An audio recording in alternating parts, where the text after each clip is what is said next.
사도신경으로 신앙고백 드립니다. 나는 전능하신 아버지 하나님 천지의 창조주를 믿습니다. 나는 그의 유일하신 아들 우리 주 예수 그리스도를 믿습니다. 그는 성령으로 잉태되어 동정녀 마리아에게서 나시고 본디오 빌라도에게 고난을 받아 십자가에 못 박혀 죽으시고 장사된 지 사흘 만에 죽은 자 가운데서 다시 살아나셨으며 하늘에 오르시어 전능하신 아버지 하나님 우편에 앉아 계시다가 거기로부터 살아있는 자와 죽은 자를 심판하러 오십니다.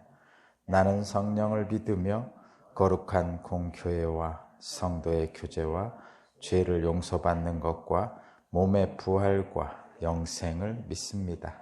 아멘. 찬송가 292장입니다. 292장.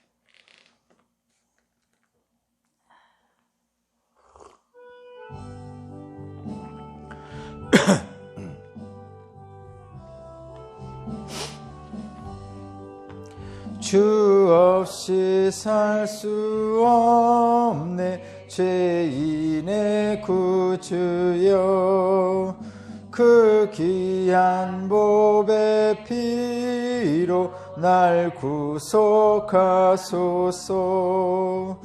구주의 사랑으로 흘리신 보혈이 내 소망 나의 위로 내 영광 됩니다. 주 없이 살 수 없네 나 혼자 못 서리 힘없고 부족하며 지혜도 없도다. 내 주는 나의 생명 또 나의 힘이라. 주님을 의지하여 지혜를 얻으리. 주 없이 살 수 없네 내 유능하신다. 내 영의 깊은 간구 마음의 소원을 주밖에 나의 마음 네 알아주리요. 내 마음 위로하사 평온케 다시네. 주 없이 살 수 없네 세월이 흐르고 이 깊은 고독 속에 내 생명 끝나도 사나운 풍랑일 때 날 지켜주시니 내 곁에 계신 주니 늘 힘이 됩니다. 아멘. 아멘.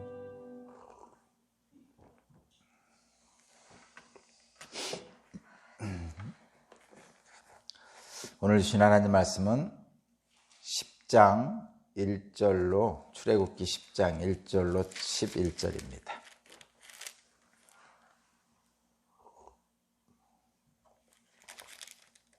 출애굽기 10장 1절에서 11절까지 말씀을 제가 봉독하겠습니다.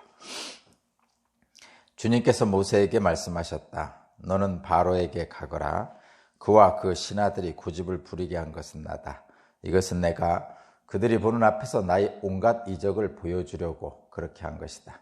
그뿐만 아니라 내가 이집트 사람들을 어떻게 벌하였는지를 그리고 내가 그들에게 어떤 이적을 보여주었는지를 내가 너희 자손에게도 알리게 하려고 또 내가 주인임을 너희에게 가르치려고 그렇게 한 것이다.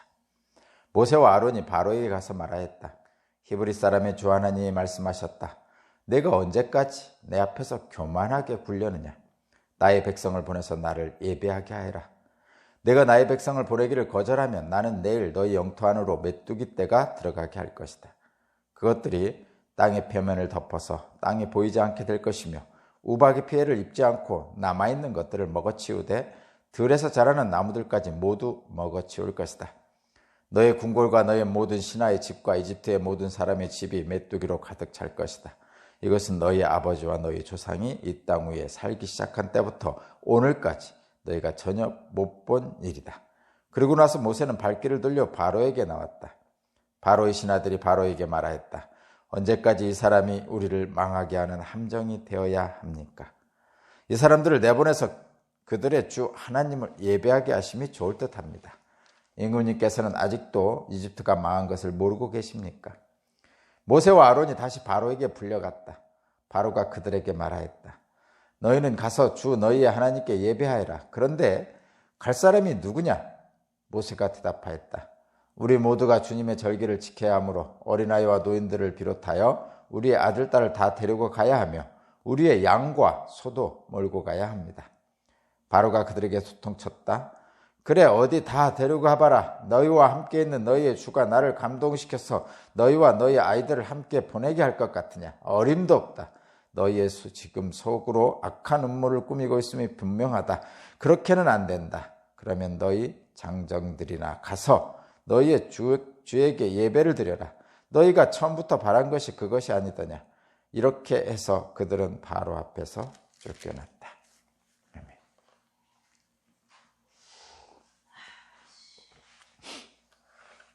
오늘 말씀의 제목은 하나님은 협상의 대상이 아닙니다 라는 제목입니다.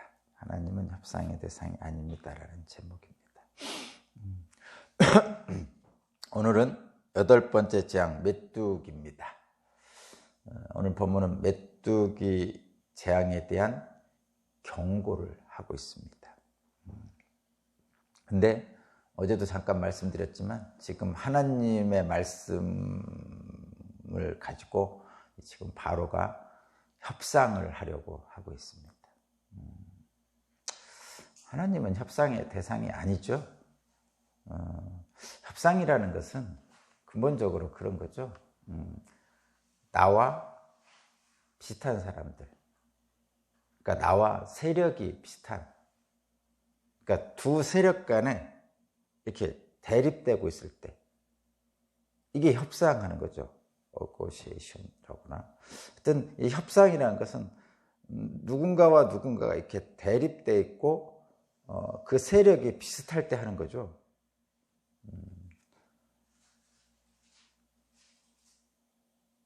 부모와 자식, 그러니까 5살짜리와 엄마는 협상의 대상이 아니죠. 가끔 그런 얘기 해요. 우리 집안은 참 민주적이야. 이렇게 얘기하는데 가정에는 민주적인다는 게 말이 안 되죠. 그게 왜 말이 안 되죠? 부부 간에는 당연히 민주적이어야 되죠. 왜냐하면 부부는 동등하잖아요. 그죠? 그래서 서로 상의해서 해야 됩니다. 가정은. 근데 아니, 부부 간에는 서로 상의해야 됩니다. 근데 가정은 전체적으로 보면 부부가 상의해서 이끌고 가는 거지 자녀들과 상의하는 건 아니죠. 물론 자녀들이 성인이 돼가지고 각자의 삶을 살고 있는데 자녀들도 말하자면 한 집에 살고 있다든가 또는 바로 옆에 살고 있다든가 그러면 전반적인 그 자녀들의 문제까지 합쳐서 부모의 문제까지 합쳐서 같이 상의할 수는 있겠지만 그렇지만 그것은 가정이 아니고 각자 독립된 가정이잖아요. 자녀들의 가정, 또 부모의 가정 이렇게 독립되어 있는 거니까 이제 그때는 자녀들과 상의해서 할 수 있는 것이죠. 어른이 됐을 때, 성인이 됐을 때. 근데 5살짜리 미성년자 아이들과 부모는 동등하지 않죠. 본질적으로. 그러나 자녀들을 노엽게 하지 말라는 하나님의 말씀에 따라서 잘 양육하기 위해서 그들의 말을 경청하는 거죠. 심지어는 5살짜리 말도 듣습니다. 제 기억에는 우리 수아스동이가 5살짜리, 3살짜리 때 살 때 의견을 잘 듣더라고요. 우리 아내가 뭘 하려고 그러면 너 이거 할래? 어떻게 하고 싶어? 뭐 이렇게 꼭 물어보는 것을 제가 아직도 기억납니다. 그러니까 미성년자, 특히 뭐 아주 어렸을 때 아이들을 존중하고 그대의 의견을 물어보는 것은 잘하는 것입니다. 그러나 어떤 일을 결정하거나 중요한 일을 행할 때, 말하자면 이사를 간다든가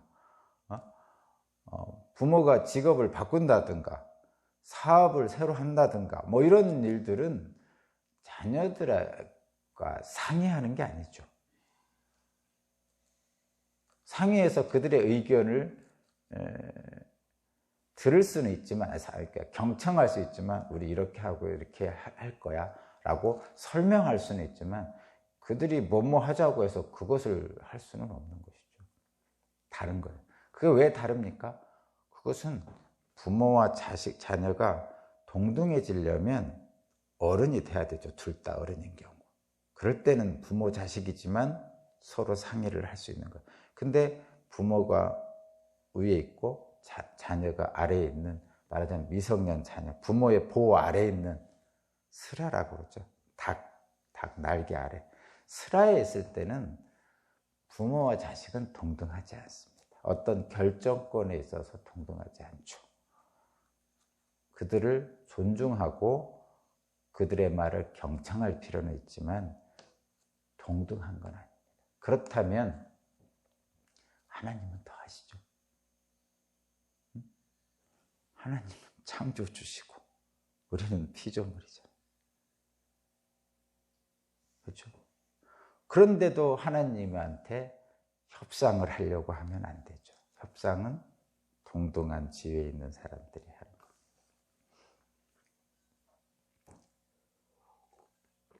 바로가, 이집트 왕 바로가 하나님을 잘 알지 못해서 지금 계속 그 하나님을 알지 못하는 바로에게 지금 가르치고 있죠. 가르치고 있습니다. 협상의 대상이, 하나님의 협상의 대상이 아닙니다. 제가 설명을 드렸는데 하나 더 생각나서 좀 첨가하겠습니다. 여러분. 신앙생활, 여러분들의 신앙생활에서 첨가하겠습니다. 제 개인적인 체험 때문에 그렇습니다. 뭐냐면, 거듭 말씀드리지만 분명히 하나님은 협상의 대상이 아닙니다. 그런데 목사님은 협상의 대상이죠. 그렇죠? 교회 일을 어떻게 할 것인지 협상의 대상입니다. 당연한 거죠. 그런데 여기서 교인들이 착각하는 게 있어서 제가 말씀드리는 거예요. 목사님과 하나님을 동등하게 해서 목사님을 하나님 위치에 놓고 감히 협상의 대상이 안 되는 잘못을 범하기도 합니다. 그것도 잘못된 거예요. 근데 또 다른 잘못이 하나 있어요. 제가 말씀드리는 거 이거예요. 목사님을 하나님 위치에 놔서 감히 쳐다보지도 않고 협상의 대상이 아닌 것처럼 놓는 것도 잘못인데, 그것보다도 더 큰 잘못을 많이 하는 흔한 잘못은 뭐냐면, 목사님과 협상함으로써 하나님과도 협상하는 것처럼 하려고 하는 사람들이 있어요. 무슨 얘기냐면, 하나님은 절대 협상의 대상이 아니잖아요. 그러니까 가까이 있는 목사님과 협상을 해서 하나님의 뜻을 굴복시키려고 하는 사람이 있어요.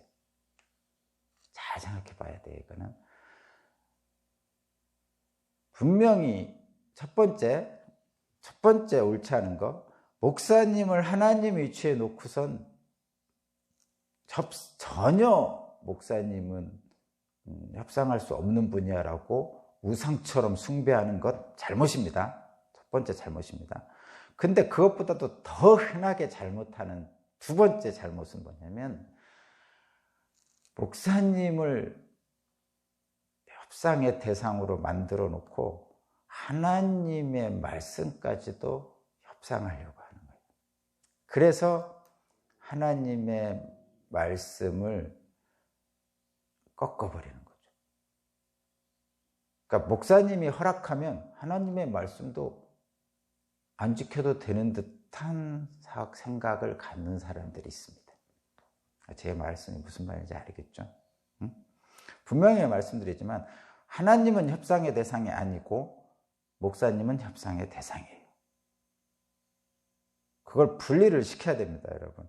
그걸 분리를 못 시켜서 지나친 숭배를 한다든가 목사님을, 또 하나님을 목사님과 동등하게 만들어 놓고 목사님과 협상해서 하나님의 말씀까지 끌어내리는 일은 또 잘못이라는 거죠. 이 두 가지 중에 첫 번째 잘못도 많이 하지만 가장 흔한 잘못이 두 번째 잘못이에요.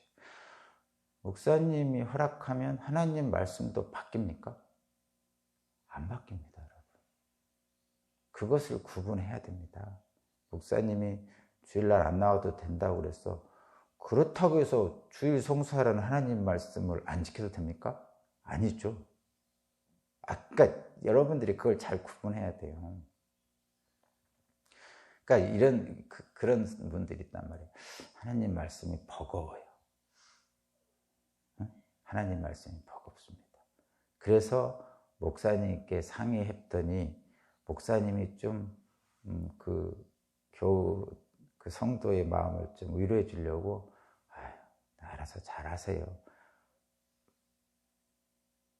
그랬더니 하나님 말씀도 안 지켜. 그리고선 목사님이 그래도 된다고 그랬어. 그러고 안 지키면 안 된다는 거죠. 제가 어린아이처럼 여러분에게 자세히 설명했습니다. 명심하시기 바랍니다. 하나님은 절대 협상의 대상이 아닙니다. 하나님을 목사님과 동등하게 시켜서 목사님이 허락했다고 해서 목사님과 협상을 해놓고선 하나님 말씀을 안 지키는 것은 잘못입니다. 그 둘을 잘 구분해서 보시기 바랍니다. 8번째 재앙이에요. 메뚜기 재앙입니다.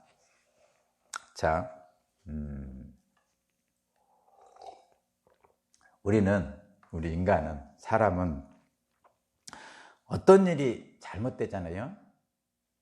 그러면 맨 먼저 하는 것이 핑계거리를 찾습니다. 실제 그래요. 그건 아니라고 해도 할 수 없어요. 일단 뭐가 잘못되면 핑계거리를 찾죠. 핑계거리를 찾는다는 것은 내가 그 잘못에서 벗어나고 싶은 거예요. 그것이 우리 인간의 모든 인간이, 어린 아이들도 그렇고 어른도 그렇고 100세 된 분도 마찬가지예요. 똑같습니다. 뭔가 잘못되면요, 내가 모면할 핑계거리를 찾습니다. 그런데 하나님의 뜻대로 행하지 않고도 핑계거리를 찾습니다. 우리는 수많은 이유를 찾습니다. 하나님의 뜻대로 안 하고도 수많은 이유들을 찾습니다. 아까 그 예를 하나 들었죠. 하나님의 뜻대로 안 하고 목사님이 해도 된다고 그랬어 라고 하면서 핑계를 댑니다. 심지어는 잘못되잖아요. 하나님을 탓하고 원망까지 합니다. 나중에는. 지금 여러분도 아시겠지만 지금 출애굽기 하잖아요. 출애굽하면서 나와서 광야에서 이스라엘 백성들이 하는 거 지금 계속 여러분 보실 거예요, 앞으로. 자, 우리 인간은 어떤 일이 잘못되면 핑계부터 찾습니다. 하나님 뜻대로 하지 않을 수많은 이유를 찾습니다. 심지어는 하나님을 탓하고 원망합니다. 왜 그렇죠? 그래야 마음이 편하니까. 그래야 마음이 편하니까 그래요. 저와 여러분들이. 인간은 그래야 마음이 편해요. 그래야 살 수 있어요. 한번 생각해 보세요. 내가 하나님 뜻을 어겼어 라고 생각하잖아요. 신앙이 좋은 사람일수록 내가 하나님 뜻을 어겼어 그러면 견딜 수가 없어요. 신앙이 좋은 사람일수록. 신앙이 이제 초신자나 별로 이제 입문한 사람들은요, 자기가 하나님 뜻을 어겼다고 생각해도 그렇게 그냥 지냅니다. 이제 그게 이제 죄에 민감하지 않은 거죠. 영적으로 민감하지 않은 거예요. 근데 신앙이 좀 좋다고 생각하는 분들은 하나님 말씀을 자기가 어겼다고 생각하잖아요. 견딜 수가 없어요. 고통스러워서. 근데 첫 번째가 좋은 거예요? 두 번째가 좋은 거예요? 두 번째가 좋은 거예요. 견딜 수가 없는 것. 소신자들은 하나님 말씀을 어겼어도 별로 그렇게 생각 없이 살죠. 근데 실제 신앙이 좋은 사람들은 자기가 하나님 말씀을 어겼다고 생각하면 견딜 수가 없는 거예요. 근데 견딜 수가 없을 정도의 신앙이 좋은 사람이 좋은 거예요. 그 사람은 피할 길을 볼 수 있는 거고, 아까 그 앞부분에 있는 분들은 피할 길을 못 보는 거죠. 그래서 견딜 수 없는 게 좋은 거예요. 그런데 어쨌든 자기가 하나님 말씀을 어겼다고 생각하면 견딜 수가 없어요. 그래서 어떡하죠? 핑계거리를 찾는 거죠. 그 견딜 수 없는 마음을 편하게 하기 위해서 하는 거예요. 그러니까 이거는 모든 사람이 다 그렇다니까요. 예를, 제가 하나 재밌는 예를 제가 옛날에 들었잖아요. 아이들이 막 뛰어논단 말이에요, 거실에서. 그러다가 뛰어놀다 보면 애들이 막 깔깔고 막 뛰어놀다 보면 뭐 실수도 하고 그러잖아요. 그러다가 옆에 있는 꽃병 뭔가를 떨어뜨려가지고 깨트렸어요. 근데 이게 엄마가 애지중지 하는 거야. 근데 엄마는 저기 주방에서 일하고 있어. 꽃병 깨지는 소리가 쨍그랑 나니까 막 뛰어나왔죠. 뛰어나와서 엄마가 딱 나오니까 그 꽃병을 깨뜨린 애 중에 하나가 한마디로 막 울잖아요. 울면서 하는 말이 뭐예요? 난 안 그랬어. 그런다니까요. 첫 마디가 그거예요. 나 막 울면서 나 안 그랬어. 뭘 하는 거예요? 자기가 한 거 자기가 알고 주변 사람도 알고 다 알죠. 근데 그 상황을 모면하고 싶은 거예요. 그냥 난 안 그랬어. 안 그랬었으면 좋겠어. 한마디로. 근데 했어. 그러니까 그 상황을 견딜 수가 없는 거예요. 그래서 그렇게 표현하는 거예요. 그래서 우는 거예요, 어린아이가. 그게 모든 인간의 현실이에요. 우리는 다 잘못을 하죠. 어린아이가 뛰어놀다가 뭘 깰 수도 있지. 당연한 거죠. 저와 여러분도 마찬가지예요. 우리 인간은 다 실수를 하고 깹니다. 근데 그것이 하나님 말씀이라든가 뭔가 권위 있는 자의 것을 하지 못했다 그러면 그 순간을 모면하고 싶어요. 그래야만이 뭔가 핑계거리를 대야만이 마음이 편합니다. 그렇지 않으면 견딜 수가 없어요. 마찬가지거든요. 그렇습니다. 그런데 여러분 똑같아요. 여기서도 하나님을 계속 하나님의 말씀을 어기잖아요. 바로가. 근데 계속 재앙은 오고 진퇴양난이죠. 지금 이 애굽왕 바로의 입장에서는 정말 답답하죠. 응? 기독교인들 입장에서는 바로가 적이라고 생각하니까 시원하지만 이 10가지 재앙을 생각하면 시원하잖아요. 진짜 그 억압받는 이스라엘 민족 입장에서 보면 시원하죠. 10가지 재앙이. 그런데 실제 저와 여러분들의 삶의 현장은요, 바로왕하고 똑같아요.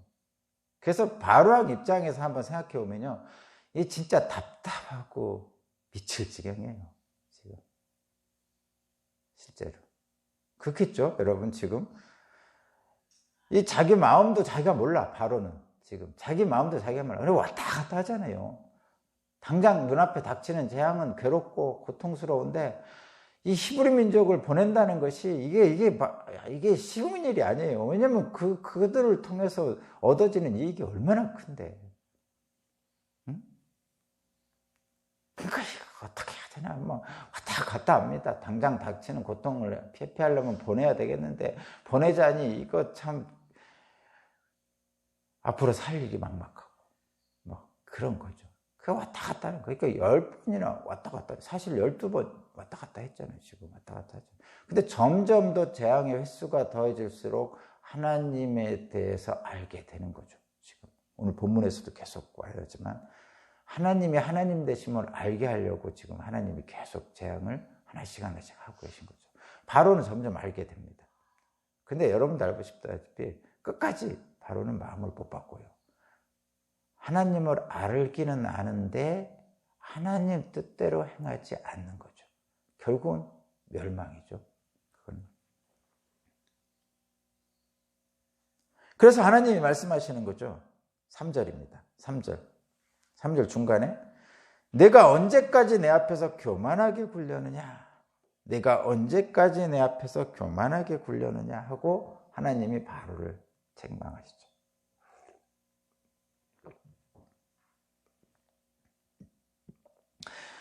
잠언 18장 12절에는 이렇게 말씀하고 있습니다. 교만은 멸망의 선봉이요 겸손은 존귀의 길잡이입니다.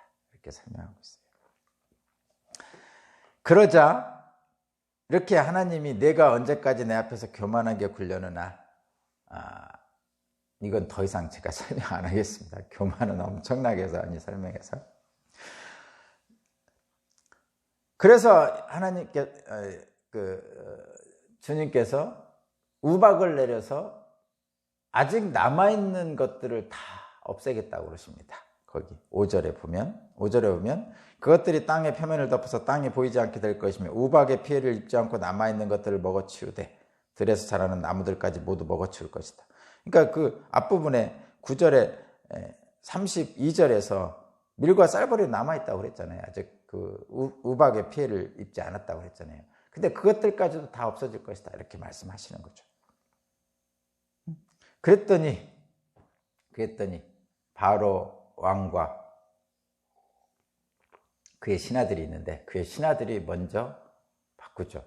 그의 신하들 중에 일부는 우박의 재앙을 경고했을 때 그 신하들 중에 일부는 그 말씀에 두려워서, 우박 경고가 두려워서 종들과 자신의 재물들을 집 안으로 들여놓은 사람도 있었잖아요. 거기 19장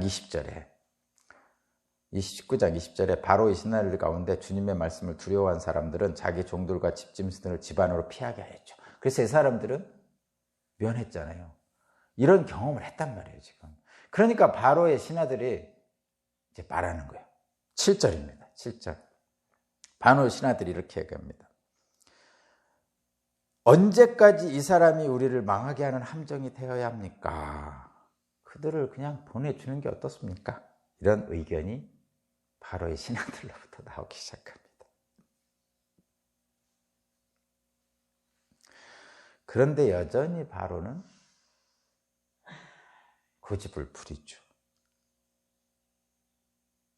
근데 왜 바로가 고집을 부릴까? 제가 어제부터 거듭 말씀드렸는데 지금 자기 중심적인 거죠. 자기와 자기 주변의 이익들에만 빠져서 판단을 하는 거죠. 하나님을 보지 못하는 거예요.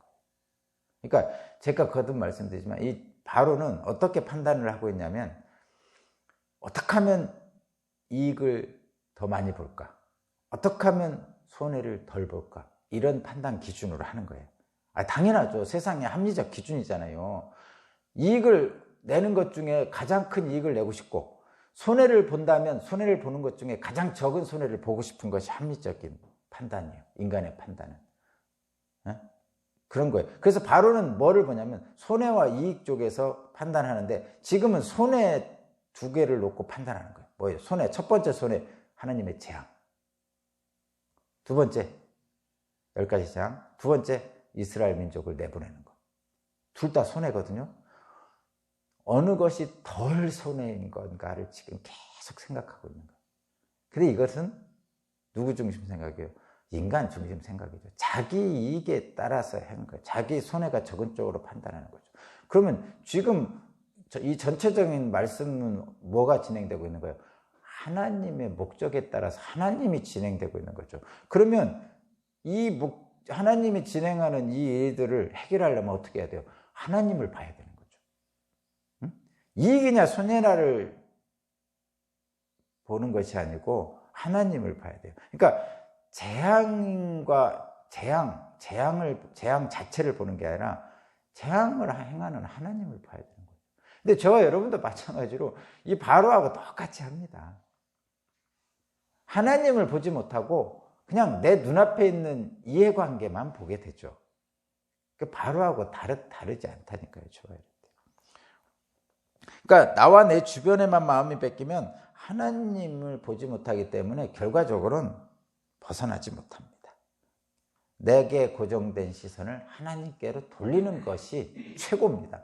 거듭 말씀드리지만 돌아온 탕자가 자기의 현실에서 아버지 쪽으로 시선을 돌리잖아요.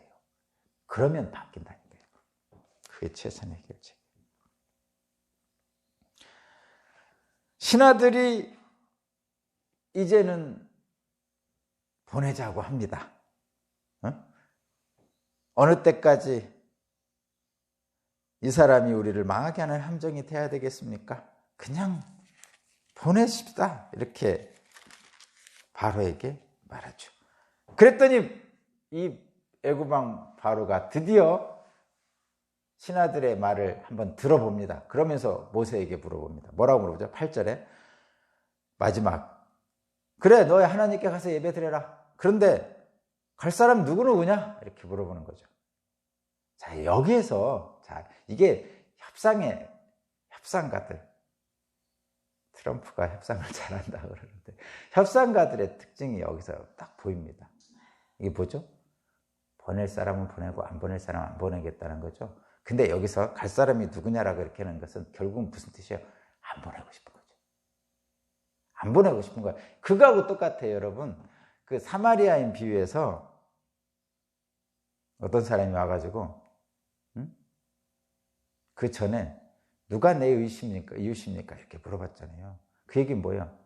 예수께서 그 전에 이웃을 사랑하라 그랬단 말이에요. 그러니까 그때 누가 내 이웃입니까? 이렇게 물어보는 거예요. 물어봤다는 얘기는 뭐예요? 누군가는 사랑하고 누구는 사랑 안 하겠다는 거죠.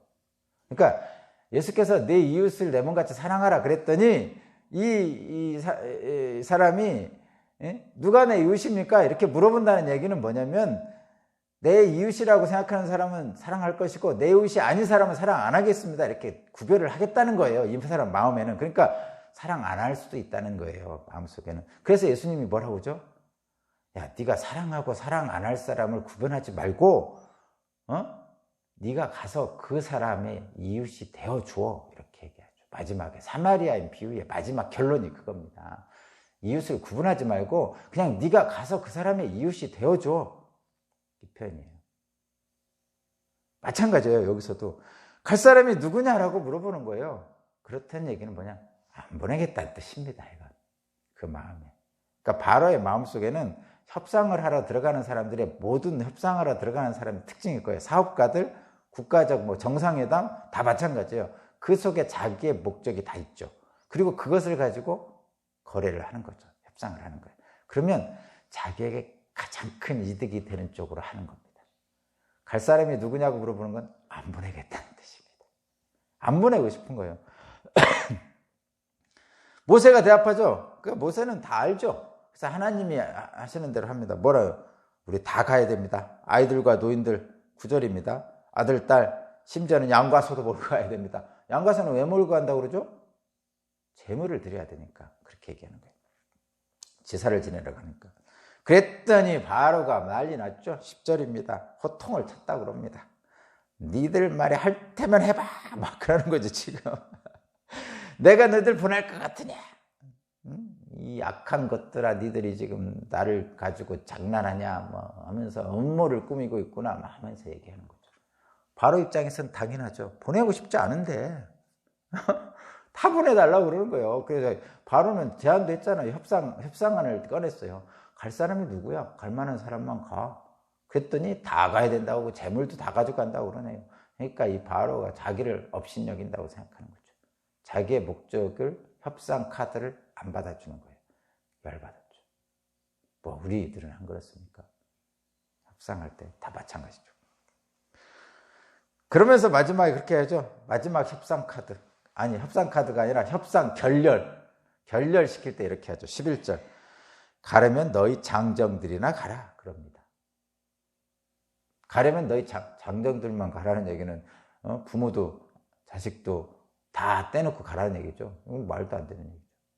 받아들일 수 없는 제안을 합니다. 그건 협상을 깨겠다는 거죠. 여러분,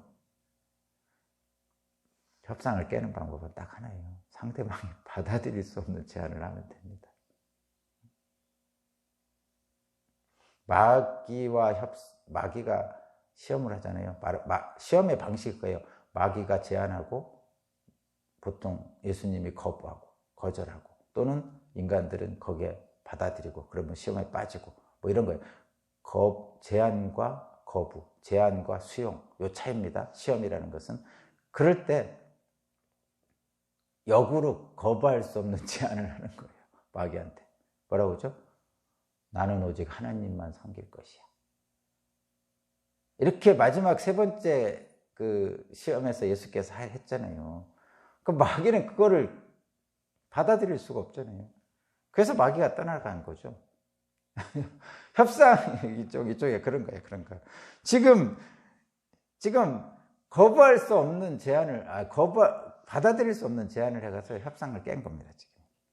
말하자면. 근데, 지금 하나님은 지금 이 바로와 협상하고 있나요? 아니에요. 바로와 협상하고 있어요. 지금 하나님은 뭔가 그 제안을 받아서 뭐 왔다 갔다 하고 있는 게 아니에요. 그냥 하나님은 처음부터 끝까지 똑같습니다. 첫 번째 재앙 전부터 해가지고 마지막까지 똑같습니다. 똑같은 거예요. 하나님 모세를 통해서 하고자 하는 건 똑같은 거예요. 근데 계속 바뀐 건 누구냐? 바로하고 그 신하들이 바뀐 거죠. 그러니까 지금 바로하고 이 신하들은 뭐를 잘못하고 온 거예요? 협상의 대상이 아닌 분과 지금 협상하고 있는 거예요. 그건. 자, 그럼 어떻게 해야 돼요? 협상이 아닌 분과 협상하고 있는 것은 거듭 말씀드리지만 하나님은 협상의 대상이 아닙니다. 말씀은 협상의 대상이 아닙니다. 목사님은 협상의 대상이지만 말씀은 협상의 대상 아닙니다. 목사님이 그래도 된다고 그랬어. 그러면서 말씀을 어기는 것은 잘못입니다.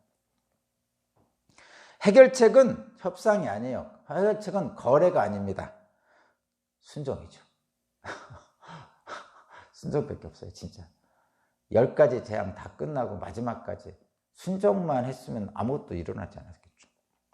하나님은 협상의 대상이 아닙니다. 하나님 앞에 겸손히 엎드리는 것만이 해결책입니다. 결론입니다, 여러분. 하나님은 협상의 대상이 아닙니다. 하나님 앞에 엎드리는 것만이, 순종하는 것만이 모든 재앙을 물리치는 해결책입니다. 저와 여러분의 삶도 마찬가지입니다. 기도드리겠습니다. 은혜와 자비가 풍성하신 하나님 앞에 겸손하게 엎드릴 수 있도록 우리의 마음을 주관하여 주시고 우리의 삶을 인도하여 주옵소서. 감사드리며 예수 그리스도 이름으로 기도합니다.